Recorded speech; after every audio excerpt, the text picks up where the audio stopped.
హైదరాబాద్ బోయినపల్లిలో అల్ఫాజోలం కేంద్రంపై eagle team దాడి చేసింది. ల్యాబ్ ఏర్పాటు చేసి అల్ఫాజోలం తయారు చేస్తున్నారు. ₹1 కోట్లకు పైగా అల్ఫాజోలం సీజ్ చేశారు. ఈ ఘటనలో 4 అరెస్ట్ చేశారు.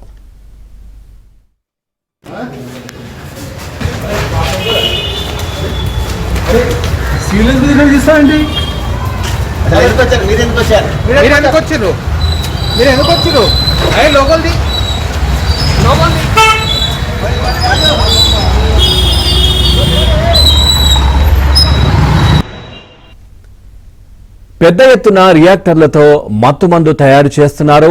ఈ క్రమంలో మత్తుమందును తీసుకువెళ్తుండగా ఈగల్ టీం పట్టుకుంది.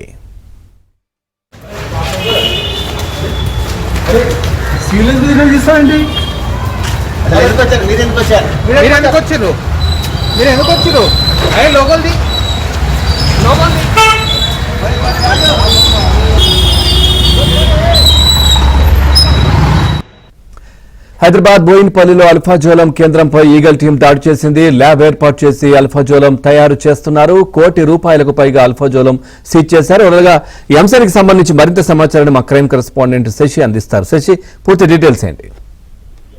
మత్తుపదార్థాలపై ఈగల్ టీం ప్రత్యేకంగా ఫోకస్ పెడుతుంది. మత్తుపదార్థాల వినియోగం, సరఫరా, ఉత్పత్తులపై ప్రత్యేకంగా నిఘా పెట్టి ఎప్పటికప్పుడు కూడా రైడ్స్ నిర్వహిస్తూ వస్తుంది. తాజాగా బోయినపల్లిలో ఒక స్కూల్ పై ఈగల్ టీం రైడ్స్ నిర్వహించింది. ఇందులో భాగంగా స్కూల్లో ఎవరికి తెలియకుండా గుట్టు చప్పుడు కాకుండా ఆ స్కూల్లో ప్రత్యేకంగా ఒక యూనిట్ ఏర్పాటు చేస్తే అల్ఫాజోలం తయారు చేస్తున్నట్టుగా నిర్ధారణ అయింది. అయితే ఈగల్ టీం కు ముందస్తుగా సమాచారం అందడంతో రైతకాలంలో రైడ్స్ నిర్వహించి ఆ అల్ఫాజోలం ఉత్పత్తి చేస్తున్న సమయంలో నిందితులను అరెస్ట్ చేసింది. ప్రస్తుతం 4 అదుపులోకి తీసుకున్నట్టుగా కూడా తెలుస్తోంది. గత కొంతకాలంగా ఆ నిందితుడు ప్రత్యేకంగా స్కూల్లో ఒక యూనిట్ ఏర్పాటు చేసుకుని ఎవరికి తెలియకుండా బయట వ్యక్తులకు ఎవరికి అనుమానం రాకుండా అల్ఫాజోలం తయారు చేసి విక్రయిస్తున్నట్టుగా ప్రస్తుతం తెలిసింది. అయితే స్కూల్ చాలా కాలంగా చూడబడింది. గత సంవత్సరం క్రితం స్కూల్ మూతపడినట్టుగా తెలుస్తుంది. అయితే స్కూల్ కు నష్టాలు రావడంతో విద్యార్థులు కూడా పెద్దగా స్కూల్లో చేరకపోవడంతో ఆ స్కూల్ ని మూసివేశారు. అనంతరం దురుపయోగంగా ఉన్నటువంటి ఆ స్కూల్ ను కొంతమంది లీజుకు తీసుకుని అందులోనే ప్రత్యేకంగా ఈ అల్ఫాజోలం తయారీ కేంద్రాన్ని ఏర్పాటు చేస్తున్నారు. ఎవరికి కూడా అనుమానం రాకుండా అందులో వివిధ రకాల రసాయనాలకు అల్ఫాజోలం తయారు చేసి వివిధ ప్రాంతాలకు తరలిస్తున్నట్టుగా కూడా తెలుస్తోంది. అయితే ఈ మధ్య కాలంలో ఈ మత్తు పదార్థాల మీద, తర్వాత అల్ఫాజోలం ఉత్పత్తి మీద ఈగల్ టీం అధికారులు ప్రత్యేకంగా దృష్టి సారించి రైడ్ నిర్వహిస్తూ ఉన్నారు. ఈ నేపథ్యంలోనే ఈగల్ టీం అధికారులకు సమాచారం అందింది.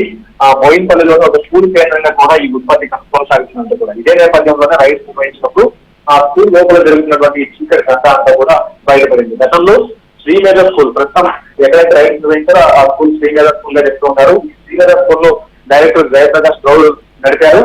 సో ప్రస్తుతం ఈ అంశంలో అతనే ఉన్నారా లేకపోతే ఎవరైనా తీసుకొచ్చారన్న అంశాల గురించి ప్రజెంట్ ఇప్పుడు తేలాల్సి ఉంది. అయితే స్కూల్లోనే ప్రత్యేకంగా కొన్ని పరికరాలను ఏర్పాటు చేసుకుని ఆ పరికరాల ద్వారానే ఈ అల్ఫాజోలం తయారు చేస్తూ ఉన్నారు. చిన్నపాటి రియాక్టర్లు, ఆ తర్వాత ఒక సెంట్రిఫ్యూజ్ తో పాటు ప్రత్యేకంగా డ్రైయర్లను ఏర్పాటు చేసుకుని ఈ రసాయనాలను ప్రాసెస్ చేయడం ద్వారా ఈ అల్ఫాజోలం తయారవుతుంది. దాంట్లో ఈ అల్ఫాజోలం రాష్ట్రంలో ఉండేటటువంటి వివిధ ప్రాంతాలకు తరలిస్తున్నారు. వాస్తవానికి అల్ఫాజోలం పెద్ద ఎత్తున డిమాండ్ ఉంది. 1 కిలో 10 నుంచి 15 లక్షలు ధర పలుకుతుంది. ఈ 10 గ్రాముల అల్ఫాజోలంతో ఒక కల్తీ కళ్ళు సీసాలకు 1200 సీసాలను కూడా తయారు చేసేటటువంటి అవకాశం ఉంది. కాబట్టి ఇది కల్తీ కళ్ళు తయారు చేసే అంశంలో వాడతారు, ఇంకా వివిధ రకాల అంశాల్లో కూడా వాడతారు. కాబట్టి బయట డిమాండ్ ఉన్నటువంటి నేపథ్యంలో ఈజీ మనీ కోసం చాలా మంది ఈ అల్ఫాజోలం తయారీని ఎంచుకుంటూ ఉన్నారు. సో ఇందులో భాగంగా ఇది విషయంత మత్తు పదార్థం కాబట్టి ఈగల్ టీం అధికారులు రైడ్ నిర్వహించి నేతలు అదుపులోకి తీసుకున్నారు. ఇంకా కొనసాగుతూ అనంతరం పూర్తి వివరాలు వెల్లడించబోతున్నాయి. Thank you Shashi, thanks for the updates.